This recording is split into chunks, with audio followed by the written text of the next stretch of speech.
Identify yourself, if you would, please. Ask a couple of questions about agenda items 8 and 9. Of the board members, who was present, who was absent, and was there any outside counsel involved? If there was any outside counsel, what was the name of firm or firms? Mr. Dorsett, I'm going to ask that after, when we are away from the open session, that you get with counsel and get the answers to your questions. Okay, Thank you.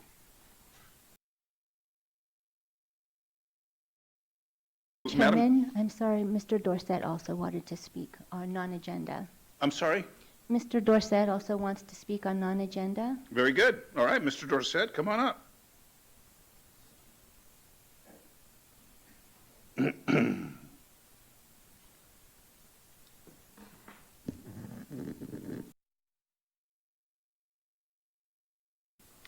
Hello again. My name is William Dorsett. I'm an artist, a busker, and a free speech advocate living in San Diego, California. I've been an artist and busker in the San Diego Harbor for over 20 years. I've been studying, researching, and advocating for First Amendment rights nearly as long.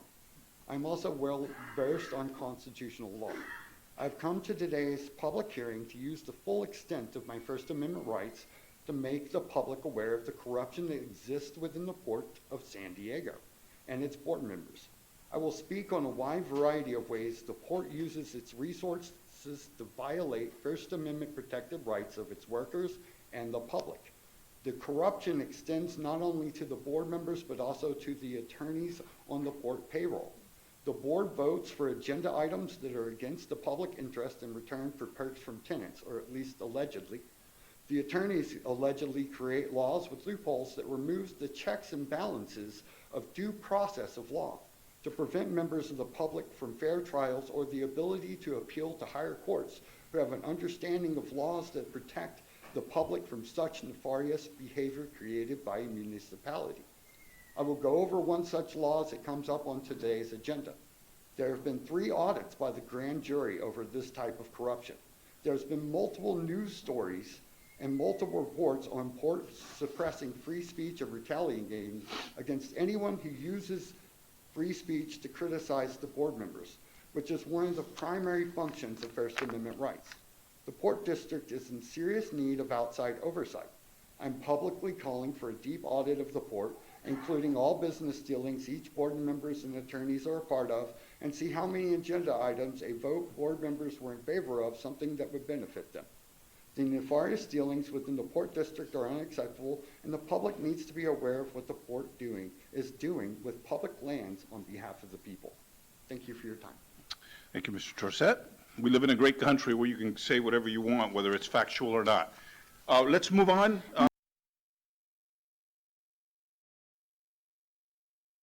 Chairman Tassin, back to this assembly. Moving on to the public hearing. We'd like to call item N1.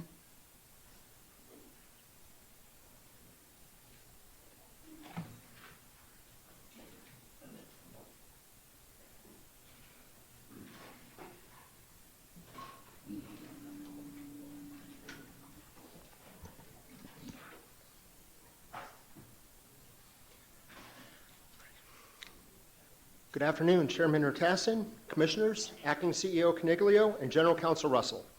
I'm Larry Hoffreiter, Director of Parks and Recreation, and I'm joined today by Erica Noguera, Program Manager at Parks and Recreation, as well as Simon Kahn from the General Counsel's Office.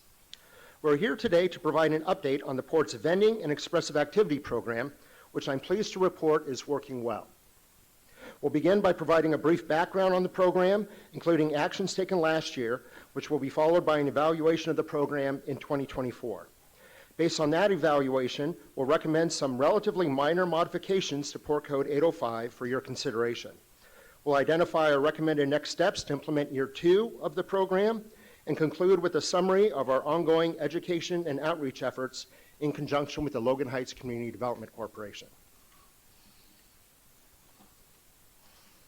In February 2023, the board updated San Diego Unified Port District Code Section 805, Vending and Expressive Activity Regulated, to 1, authorize commercial vending in allotted spaces with issuance of a permit, 2, update the district's time, manner, and place restrictions for expressive activity.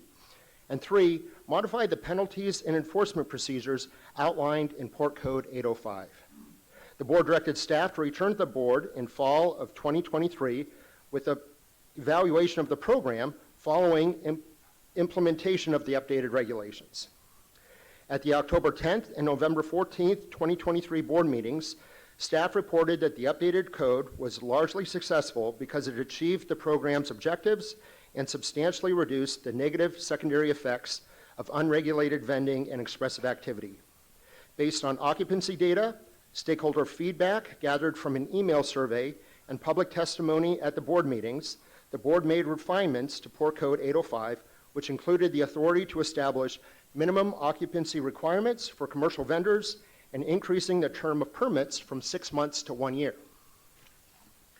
The board directed staff to return to the board with an evaluation of the program in the fall of 2024, which brings us here today. The program objectives remain the same as they did in 2023 when the program was launched. When evaluating the district's vending and expressive activity program this past calendar year, it continues to successfully advance the 4 program objectives shown here. The first is providing increased economic opportunity. This is achieved by issuing commercial vendors permits to operate in 35 commercial spaces and by allowing people to engage in expressive activity in 32 expressive activity spaces on a first-come, first-served basis.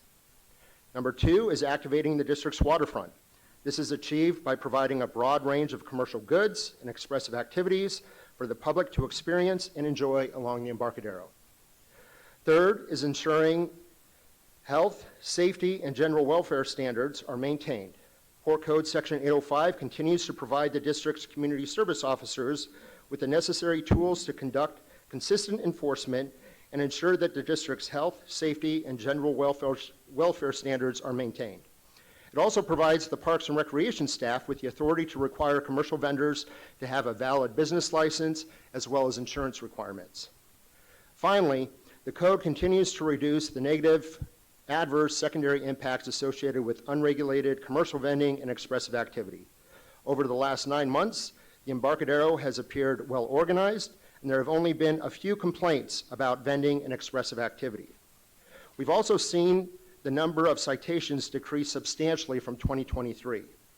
In the first 5 months of the program in 2023, there were 117 recorded vending violations. In the 9.5 months in 2024, there were only 52 recorded violations. To further understand and evaluate the effectiveness of Port Code Section 805, staff monitored commercial vending and expressive activity and surveyed activity on a regular basis.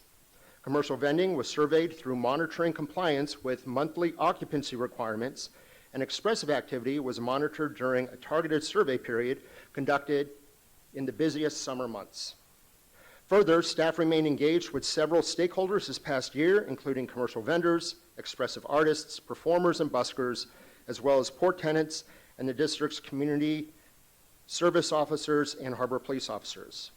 The information gathered from all these sources was used to evaluate the district's program and to inform staff's recommendations today. Here is a summary of the survey data showing that 82% of commercial vendors met the minimum occupancy requirement in the time period from January 2024 to September 2024. These occupancy requirements were implemented for the first time as part of the 2024 permit cycle following the board's direction last fall. This data indicates that implementation of the minimum occupancy requirements were successful in ensuring that spaces were being used on a consistent basis. These requirements apply to all permitted commercial vendors. However, they do not apply to expressive activity because expressive activity spaces are available for use on a first-come, first-served basis. To capture occupancy rates for expressive activity, staff surveyed the spaces during the summer of 2024 from June 6th to September 15th. These rates range from 4% to 68%, with an overall occupancy rate of 37% across the 8 designated areas. This data suggests there continues to be plenty of opportunities for performers, buskers, artists, and others to engage in activities protected under the First Amendment. Based on staff's ongoing monitoring and evaluation of the program this past year, staff recommends the board make the following modifications to Port Code Section 805. First, staff recommends changing commercial vending spaces number 1 and 2 to expressive spaces because 5 commercial vendors either didn't meet their minimum occupancy requirements or they voluntarily forfeited their spaces due to low foot traffic and poor sales. These spaces are in designated Area 1 in the city of San Diego, across from the county administration building. If implemented by the board, this change would yield 33 commercial spaces and 34 expressive spaces along the Embarcadero in the city of San Diego. Additionally, staff recommends revising the language in Port Code to add some clarifications. Shown as number 2, staff recommends making penalties and fines applicable to individuals who assist in carrying out unpermitted commercial vending and/or expressive activity. Currently, these individuals are not included in the language in the code. This change is intended to further deter unlawful commercial vending and expressive activity. Next, staff recommends increasing the height allowance for commonly used equipment. This change would allow individuals to place items up to 8 feet above ground and to allow umbrellas and sunshades to reach up to 10 feet above ground in any allotted space. And finally, staff recommends updating the Port Code 805 to not allow commercial vending or expressive activity at the port's newest public park, Sweetwater Park in Chula Vista. This park was planned, designed, and constructed as a passive park based on its proximity to wildlife habitat, and vending is not compatible with its passive nature.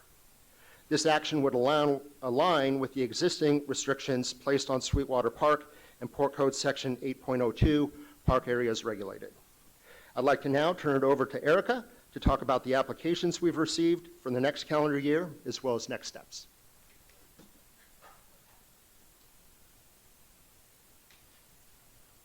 There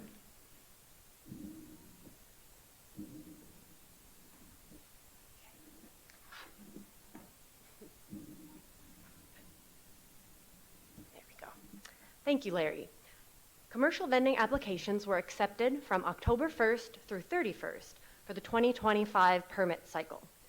During that period, the port received 235 applications, which is a 52% increase in total applications over last year's cycle, which had 155 applications submitted. Of those, 162 have been deemed eligible for the opportunity drawing as of November 6th. Applications are still being reviewed and processed for eligibility through tomorrow. Applications may be deemed ineligible for the drawing if an applicant does not produce the necessary documentation by the submission deadline or produces documentation that is invalid.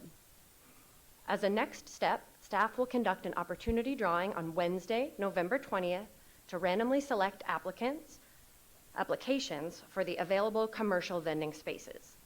The next day, and with the support of the Logan Heights Community Development Corporation, staff will conduct an educational workshop for selected applicants to help them understand the requirements to complete their vending permit application.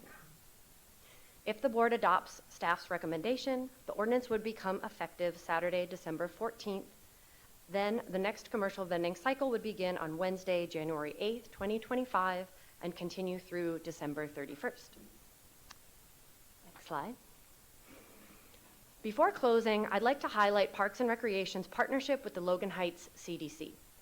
Logan Heights CDC is a community development corporation that has supported staff with the annual permit cycle since 2023. They focus on strengthening residents and businesses in the greater Logan Heights area through community empowerment, education, economic growth, and housing development. Specifically, Logan Heights CDC provides education, outreach, and technical assistance in both English and Spanish to individuals seeking to vend on Port Tidelands. During the month of October, they offered regular office hours where vendors can get hands-on technical assistance applying for a commercial vending permit and conducted proactive outreach to those who may be interested in vending. Additionally, they held 2 educational workshops about the port's vending permits and a permitting day where technical assistance was provided on site at Ruoco Park. Their support will continue for the rest of the permit cycle, with another educational workshop being held the day after the opportunity drawing, and with outreach and assistance continuing through the January 2025 permit cycle. Our team wanted to highlight this work because many commercial vendors are small, minority-owned, or family-owned businesses. Partnering with Logan Heights CDC, which has the skill set and knowledge base to help small businesses become successful entrepreneurs, aligns with the Port's broader values and enhances openness, public participation, and access to information. These efforts help the Port be a community-focused organization, and they serve to increase the public's trust of our agency. Next slide, please. I thank you for your time today. This concludes staff's presentation, and we're available to answer any questions. At this point, I will open the public hearing and call for public comment. Anybody wishing to address the commission, please step forward. Chairman, we do have people wishing to speak, and starting with William Dorsett, with time ceded by Kat Pike, and then Brianne T. Meyer, followed by William Lee Brown.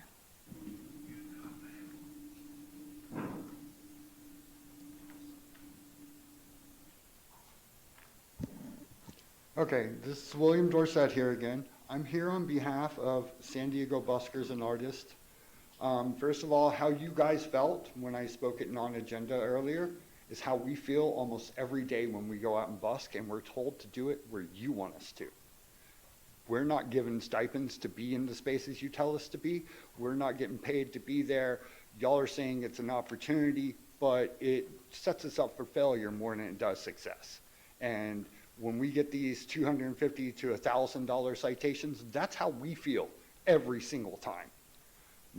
So busking fits a diverse and express culture full of variety and amazing talents. Next slide, please. The Port, however, has suppressed expressive speech with Port Code 805. Staff reports show expressive activities are limited to mostly artists, musicians, and religious groups. Next slide, please. First Amendment protected activities are fined and punished based on SB 946, decriminalizing vending, which does not grant extra authority for regulations on First Amendment protected activities. This is the kind of corruption I spoke of earlier, which can be seen within this agenda. Please, next slide. First off, staff reports are based on biased data made from assumptions rather than proper scientific study. Staff assume foot traffic goes where they have placed locations for vending and for busking, but even the data within the staff report shows that a lot of these spaces remain empty during the peak times. Next slide.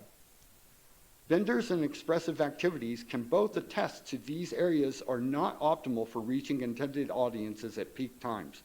Many of us have a system for finding our intended audiences, and yet the Port has taken that choice from us and restricted our free speech. Buskers who put on big shows couldn't perform in the Port. These zones do not have proper foot traffic draw, and the Port has essentially driven out the majority of the quality buskers with its unfair citation system. Next slide. The citation system, as Parks and Rec Director Larry Hoffreiter has said, is based on SB 946 punishment systems. Next slide.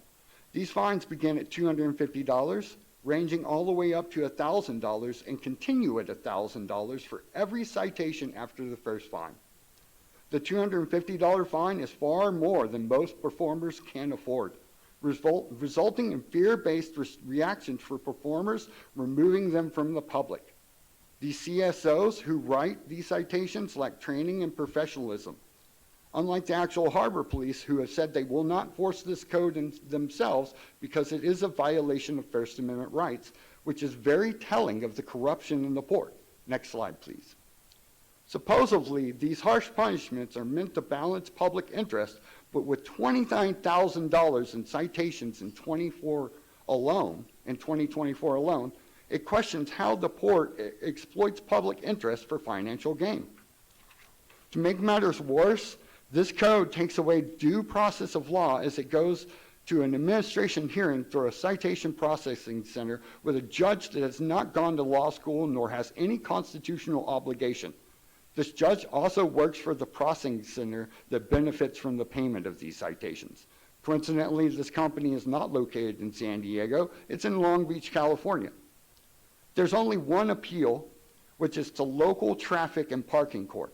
Traffic judges aren't well versed in constitutional law, and due to this, they almost always side with the local municipality regardless of evidence. This law makes it impossible to challenge due to the way it has taken expressive activities out of due process of law, which is the ability to appeal to higher courts. Because of this, I feel like Port Code is in violation of the Sixth Amendment. This was corrupt in the way it was written. The leaders voting in this is corrupt in the way they voted, because it was all based on biased reports. The code is based on staff recommendations that were heavily influenced by port tenants like the working waterfront. Next slide, please. The lack of performers and ambience has reduced the amount of time tourists visit, which in turn hurts local businesses. 20 years ago, the waterfront was packed with people, even in low peak times. Next slide. The port's idea of uniformity inhibits the potential for vendors and buskers to reach their intended audiences and success. Next slide. These spaces are too close together, putting each individual too close and continuously creating anxiety for almost everyone involved, resulting in unnecessary scarcity for vendors and expressive activities within the port's public lands. These problems are consequences on how the port refused to work with its expressive activities to collect better data on the workings of the waterfront for protected activities. Next slide. Finally, the Port Code is unethical in how they work with minorities. Evidently, because Port Code violates 1st, 6th, and 14th Amendments. Next slide. Port employees often are very selective with enforcement. Some people are allowed to bend the rules while others seem to be harassed by CEOs or CSOs at each encounter. This discourages minorities more because they are often targeted and feel less safe around law enforcement. You may hear one of these stories today. In conclusion, the port has created a corrupt law that steps on a wide variety of civil rights with prejudice. This further shows the level of oppression and corruption within the United Port District of San Diego. I request the board reject these proposed amendments made by staff and collaborate with artists and buskers to develop policies that Time do has not expired. infringe upon constitutionally protected freedoms. Thank you for your time.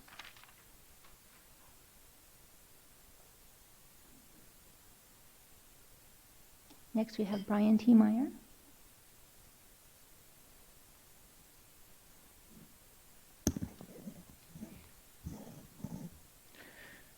My name is Brian Meyer. I'm a plein air artist. I am also a poet. I paint jazz. Come to Panama 66 tonight and you'll see John Clayton performing there, thanks to the city, at the Art Museum. Supporting the arts does not mean regulating artists. If you give a man a hammer, every problem looks like a nail. Every lawmaker sees us as nails. What happens is law enforcement sees us as nails too. They act like Vice, investigating us, trying to portray us as breaking rules.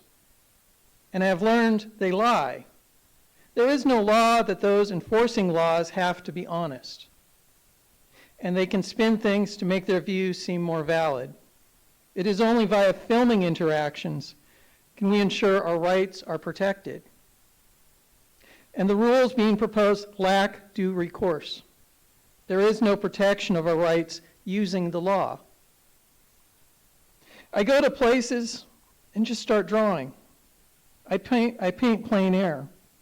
This needs rights, not regulations. And here's a drawing for you I just did. This is what I do.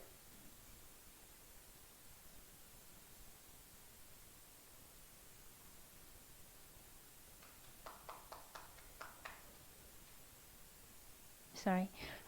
Willie Brown, followed by Roberto Tinajero.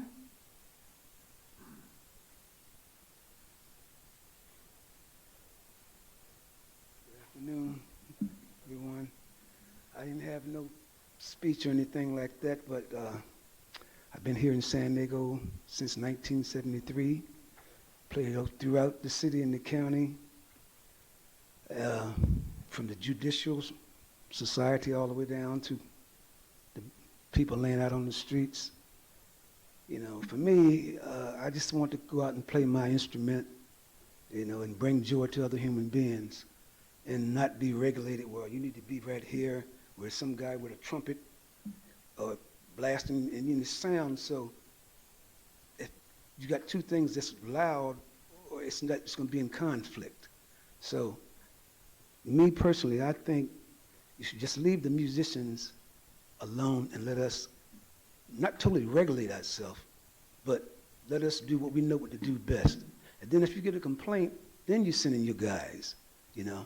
Now, like I said, I've been playing throughout the city and the county since 1973. And I've never gotten one ticket for it until I played down at the port, you know. And I can't, I'm on a fixed income. I can't afford no $750, you know, for trying to bring joy to another human being, you know. And so I understand you got rules, everything's got rules, but like you said earlier, it's a free country. You can say what you want. I mean, you said it earlier in the speech to another person, you know. I'm just trying to go out and play my prayers. I don't care if you give me money or a peace sign, thumbs up, smiles. That's all money for me, you know. So I'm just saying I would like for you guys to bring, if it's possible, to board. Is it possible for the board to table this so that the buskers and musicians can meet and try to make this less restrictive for all of us? That's all I'm saying. Thank you, sir. Thank you.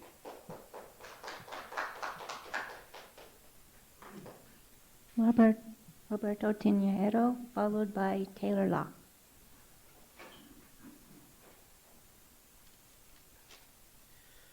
My name is Roberto. I do a magic show in public spaces here in San Diego. It's actually what I do for a living. My job is really just to bring people together from all types of backgrounds. There is no gate to my show, whether you're rich, poor, or even homeless. It's also one of the top attractions here in San Diego, street performing, and in places like Balboa Park, it's part of the history. I love what I do, but these past few years, the city has made me and other performers feel like we're criminals. So earlier, the chairman said that we live in a country where we're allowed to practice free speech without being criminalized, and he's either not being truthful or he's unaware of what's going on. In a free country, you don't criminalize somebody who's practicing free speech. Performing, doing magic tricks is a protected First Amendment right. When you say expressive activities, that sounds like a euphemism for First Amendment rights. And when you're outside of these allotted spaces and you get charged for it and criminalized for it, you don't live in a free country. I don't want to say anything too heavy, but you know, that's not American. That's something that only happens in countries where you don't have rights. And we're not even giving the fair process of trial to fight for these unlawful citations. And I've brought with me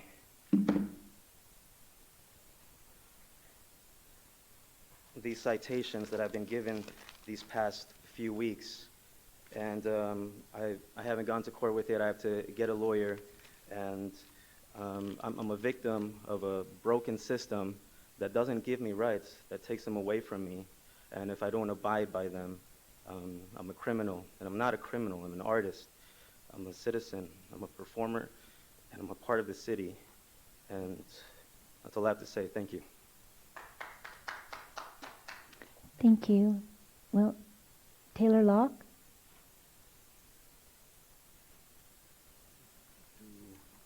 Hello, everybody.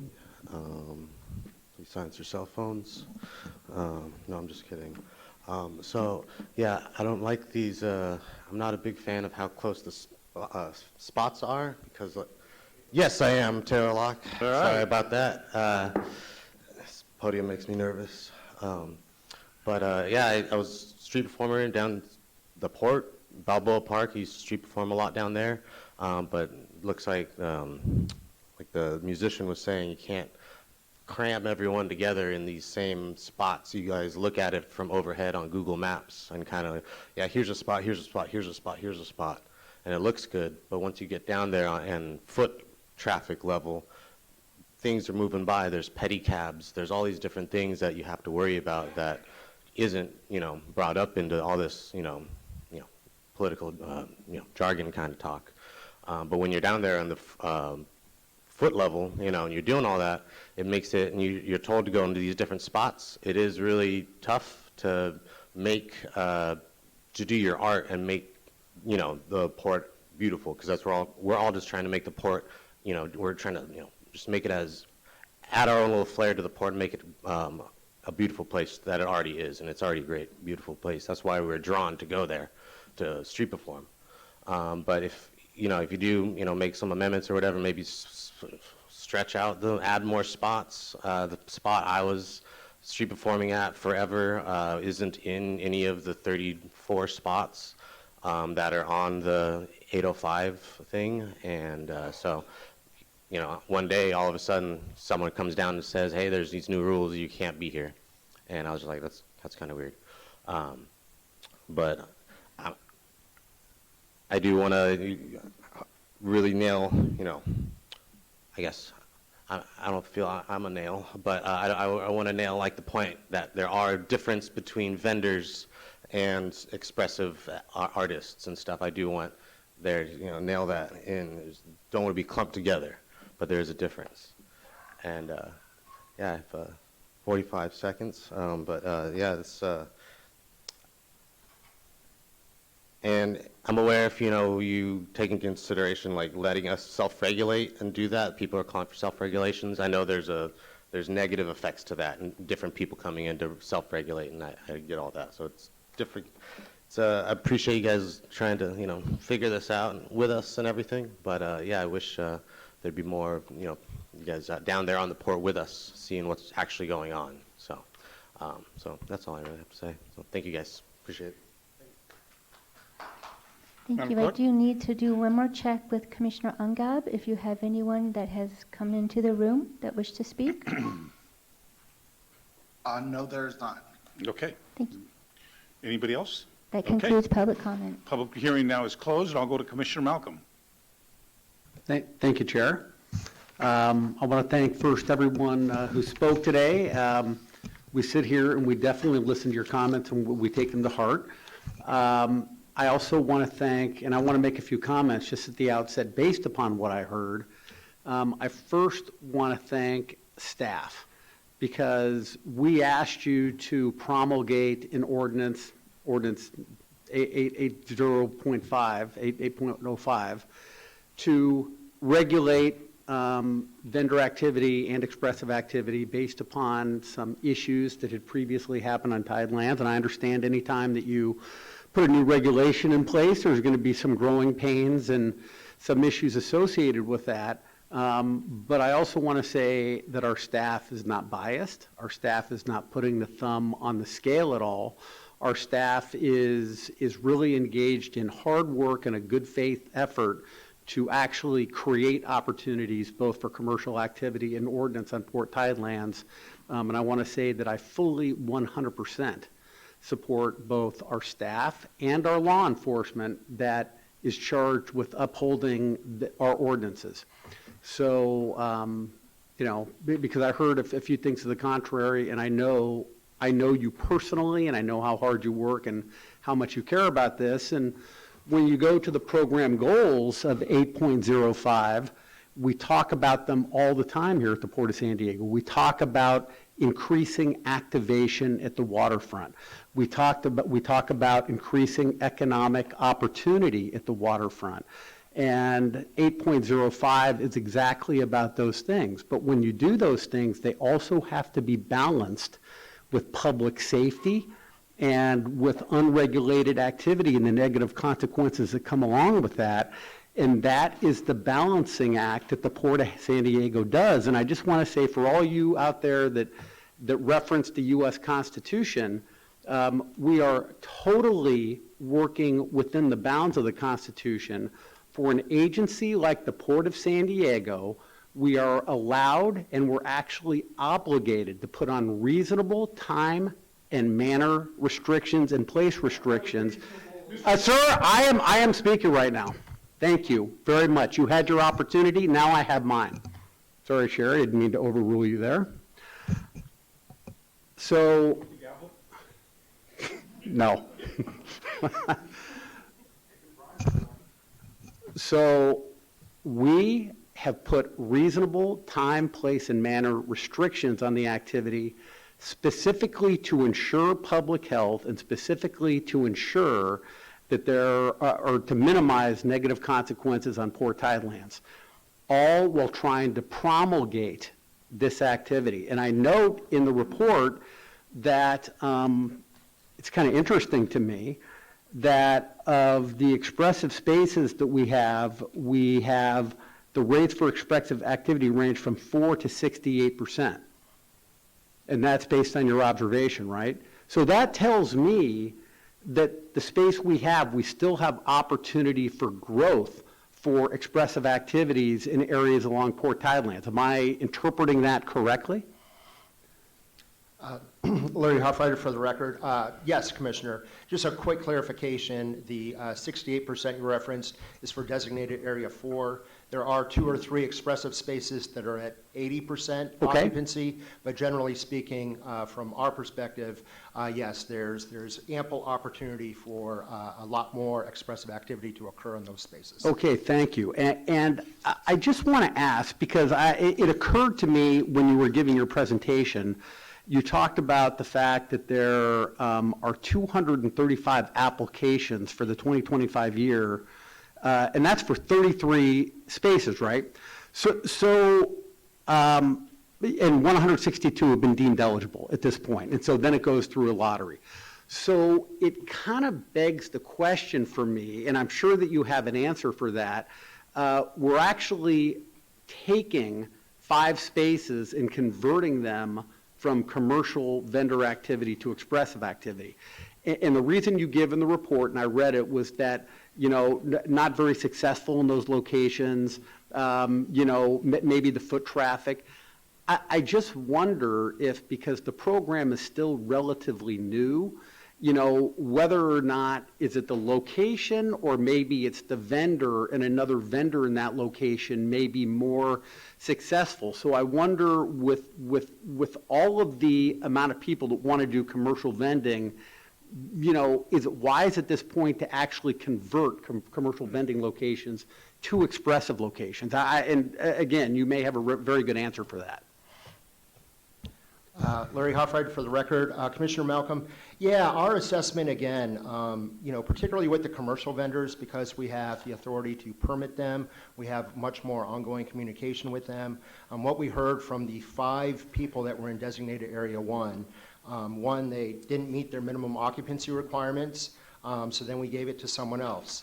And I think out of the 5, I know 2 of them, or maybe it was 3, essentially said, there's just not enough activity here. I see. So based upon that, we feel comfortable. What we don't want is we don't want someone to go through the lottery, right, and get selected and then end up in a space that isn't going to be, successful for them. So our recommendation is that those aren't good commercial vending spaces, but because it's close to the county admin building, we thought if there is an opportunity for, to conduct expressive activity there, just convert them to expressive. Okay, thank you very much. I appreciate that. And again, our staff, they're on the ground. They're the people that are evaluating this, and and that's why we pay them to give us these recommendations. So I certainly trust a recommendation. I finally just want to say that in terms of the 3 program goals that you have here, I support all of them. So first, that would be, fines for violation of unpermitted commercial activity. And, I think that when the port has a rule, an ordinance, that we need to back that up with a fine. And look, I certainly, for the expressive people that expressed themselves here today, I certainly empathize with the fact that some of you have tickets, and I would just say that you need to follow the rules that the port has put in place, and then you won't get a ticket. So, it's kind of as simple as that.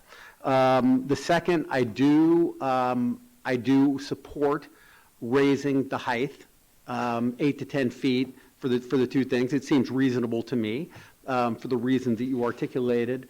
And then third, in terms of Sweetwater Park, I think that we had always envisioned Sweetwater Park to be that more passive area, and it seems like what you're recommending here is totally in keeping, with our long-standing plans and goals for Sweetwater Park. So I support that as well. And again, I thank you. And I just want to say for the people out there, we are going to continue to look at this ordinance. We're going to continue to evaluate it, and we will continue to make changes where we think that they're reasonably needed.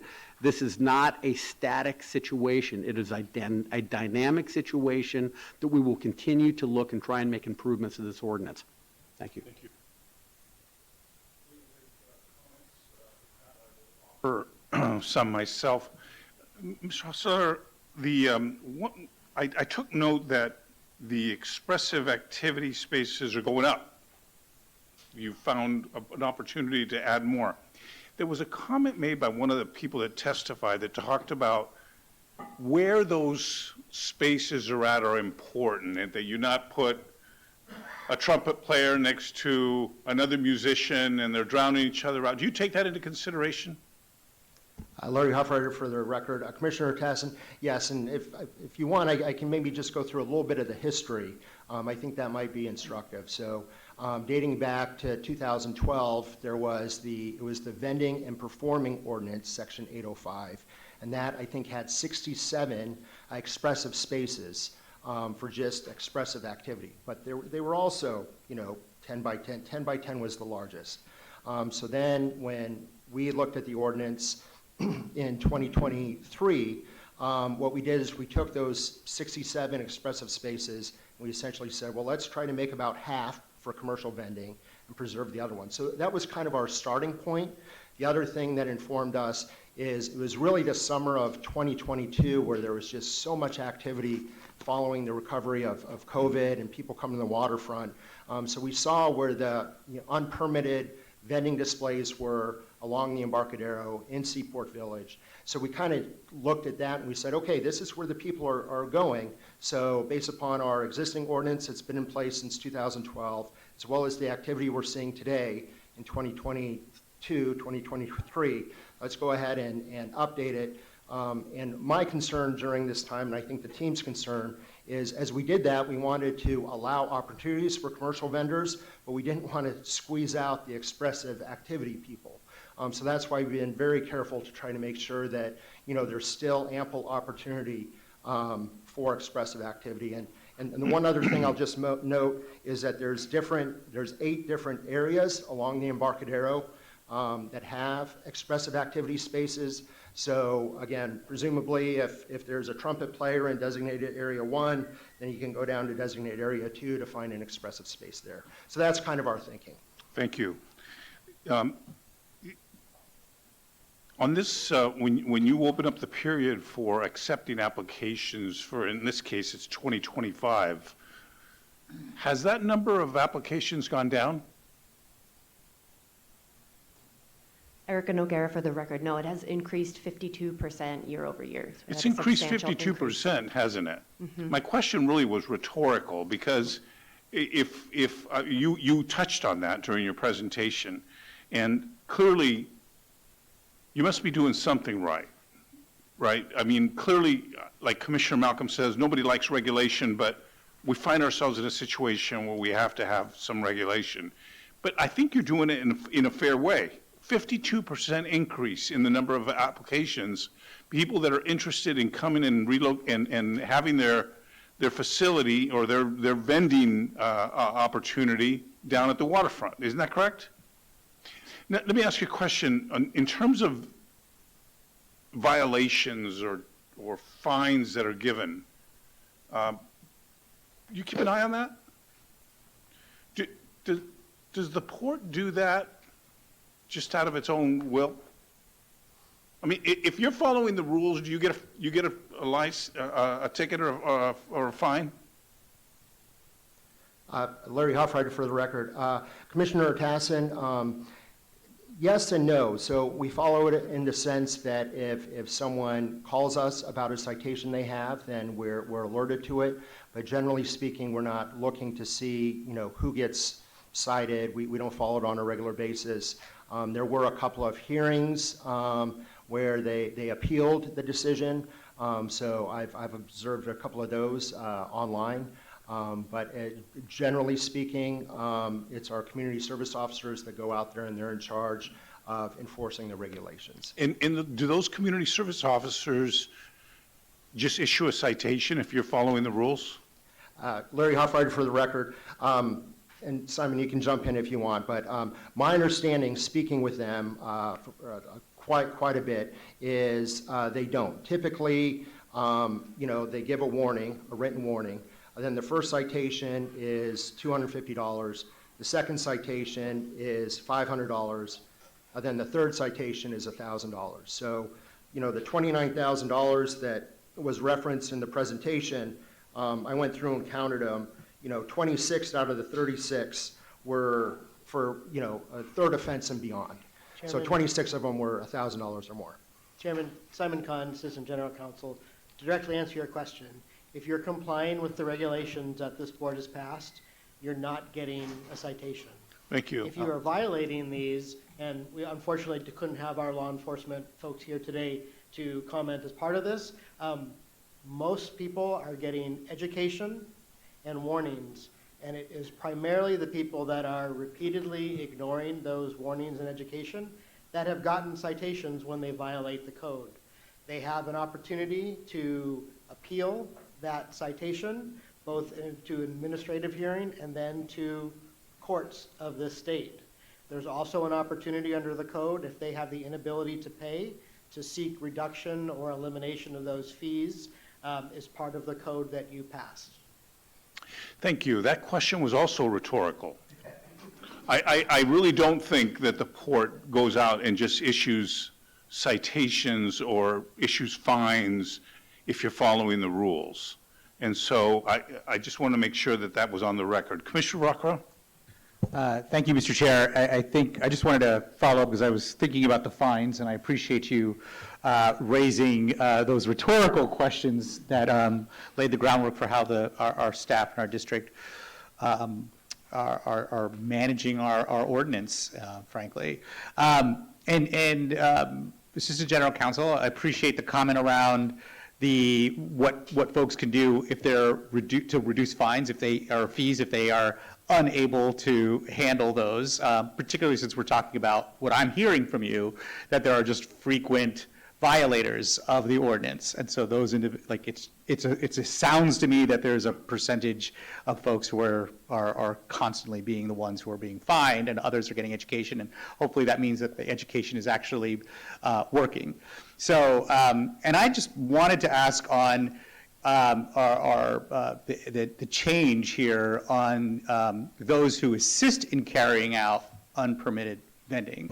And my question, and perhaps this is a two-part process because you need to get the recommendation and see if there's approval from the board prior to next steps. But I am curious if our CSOs or our Parks and Rec team have laid out a plan of what that would look like. I think I just want to make sure I understand what the thinking is at the district level to enforce that this change, if you don't mind, please. Sure. Again, Simon Kahn. I would say that there have been circumstances over the time of this ordinance where the CSOs and port staff have been made very clear aware of people who are participating in the vending, whether that is transporting the vending or the expressive activity that's violating the permit to there or other areas around that. While there is an argument under current code that could be a citable offense, staff's recommendation was to have this board edited to make it very clear that not only if you are in the physical space violating these rules or someplace else violating these rules, if you are participating, aiding and abetting that violation, you may also face the administrative fines and consequences under the Act. So really, I think the idea has been to make it clear and then continue again, starting with the education and the warnings, but to curtail the activity because for some folks, the fines have not stopped them from violating our code.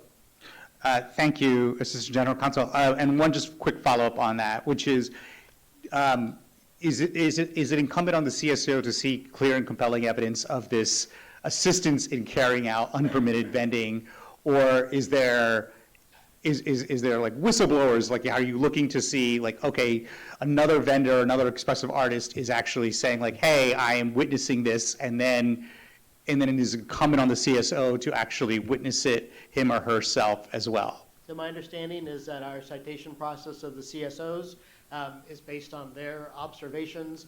The information that goes into the citation is what supports their citation. If it gets appealed, is what the hearing officer will look at from there. And if it gets taken to court, that's what the court will also look at within the confines of that citation. Sometimes our staff has been alerted to issues, but it's our staff that is observing and putting in the facts that find in the citation. Thank you. I wanted to be clear on two things. One is just that the accountability process that's already baked into the process by which we decide how we are enforcing those rules. But there's a second assumption, too, that I want to be cognizant of, which is that those individuals who are occupying our spaces will get to know one another, and there could be easily ways of folks like, I don't like that person, and so I'm going to call this, and I want to make sure we're like weeding that out, and I'm confident in our team to do so. I just felt it was appropriate to raise that, and I'm sure, unless you have, you don't have to, but if you would like to share like how you have thought about that in terms of like when you were considering this change. Commissioner, I'm not aware if that specifically went into staff's look on here. Your observation that sometimes folks who are vending or doing expressive activity on our titlelands don't always get along, it does occur. In fact, that were some of the findings that related to regulation of this, and I think I'll add and staff could add on. While we don't have a lot of people who have come here to talk about the improvement that has happened along the waterfront, my understanding is that a vast majority of comments related to our waterfront census ordinance have been very positive, both from visitors as well as from people participating in both commercial vending and expressive activity. Mr. Chair, with those comments, and I want to thank staff for addressing those, I'm very supportive of these changes to Section 8.05. Thank you, Commissioner Rockra. I will take that as a motion from Commissioner Malcolm and a second by Commissioner Rockra. Vice Chair Moore? To continue the discussion a little bit, can you help me understand what we're trying to protect against with recommendation number 2 regarding those who assist? Are we trying to broaden the number of people who are impacted by this to prevent what? Help me understand that. Sure. Again, Simon Kahn. I think that recommendation about making more clear about the applicability to individuals who assist really relate to making sure that when there are violations happening, that all the folks involved do face the consequences there, or also times where perhaps the violation may not be evident within the vending space, and there are people who have been assisting in that, as well as when they are doing things that violate our code. And again, you can explain it. It's hard. It's not always evident within the space of that person. There may be other folks. And Larry, I think you may have some examples of what we're looking at here. Yeah, Larry Hoffreiter for the record. So we've heard more than one anecdotal incident where someone from out of town would come and drop off a commercial vendor to vend illegally. So our community service officers have spoken to the driver, who, at least anecdotally a couple of times, has appeared to actually be the employer, and they haven't felt comfortable issuing a citation to the driver who has dropped off someone in a parking lot. So the thought was, if we strengthen the code, everyone who is essentially contributing to illegal vending, and it's been more so the commercial vending section, should be subject to the code, not just the person who's left in the parking lot with their cart. I guess I'm struggling with that a little bit. Okay. Because it sounds like you have two independent people, one person is there, and they're trying to reach this other person who dropped the person off. And so I'm assuming there's investigation that goes on to understand the relationship between the two people? Again, the reports that our team have gotten from the community service officers is that they have seen a van with a driver as well as a vendor. And they've approached the driver and they said, hey, you can't drop this person off. He's not allowed to vend here. And the driver has not necessarily, our CSOs have not felt comfortable issuing the driver a citation because it hasn't been in the spot and because the language hasn't been as clear as it was, as what we're proposing it to be. Are there any other examples? Those are the two that come to mind. I don't know if Erica can think of any other ones. Okay. My other question is, there were comments about the amount of space that was there. And I think the gentleman who was here had a slide up that showed kind of the limited amount of space. Do you have any thoughts about that, or? Larry Hoffreiter for the record. The spaces vary depending upon the designated area, and we went through and we updated the code back in, originally in February of 2023. What we did is we looked at what the size of the promenade was. So in certain areas, the spaces are going to be, the smallest one is 6 by 4. But in areas where we could increase it to 10 by 10, that we propose an increase. So I think she's referring to the space, the space between the designated areas. That's what was testified earlier. Is that right, Commissioner? Yeah, it was the green, you could see the green outline on it. Yes, I think that's right. yeah, so Larry Hoffreiter for the record. So the minimum space between the two spaces is, I think the code says 2 feet, is my recollection. So that's the minimum. It tends to be a little bit bigger. Okay. And then I know that last year there was an issue with the drawing, and if you could kind of speak to that, just for the benefit of the public, about what changes have been made to address some of the issues that you had last year. Yes, Larry Hoffreiter for the record. So there was a complaint last year because someone who was not selected in 2023 for the 2024 year was concerned about the drawing being improper. Our port auditor conducted an audit. He made several recommendations, one of which was to make sure we use the same color balls so there isn't confusion. Another recommendation was, instead of using a handheld a machine, to purchase an automated machine. So our team has done that. So the idea behind that was to essentially take out the human element. The report also recommended that we continue to live stream the event, which we'll continue to do. And I think those were the big ones. Okay. Thank you. I appreciate I'm sorry, Commissioner. The one other one was to also have the port auditor, a representative from the port auditor's office, attend the drawing to just make sure that everything's on the up and up. That sounds great. We have a great port auditor, so. I appreciate all of the work that has gone into this. I know that this has been a long process since last year. You and your team have been so open to receiving feedback, not only from commissioners, but the public. And we are constantly retooling this to make sure that we get it right. So I just want to, thank you all for your effort. And I know that this is a strong partnership with HPD in making sure that we have this done correctly. I'm really troubled by recommendation number 2. And I think that, piggyback some of the comments that we heard today, but then also it wasn't clearly articulated to me what we're trying to correct for with number 2. And I agree with Commissioner Malcolm that, when someone is in clear violation of the law, and they should suffer the consequences of that. I also think that the process that we have in place is one that seems to be escalated and that ramps up.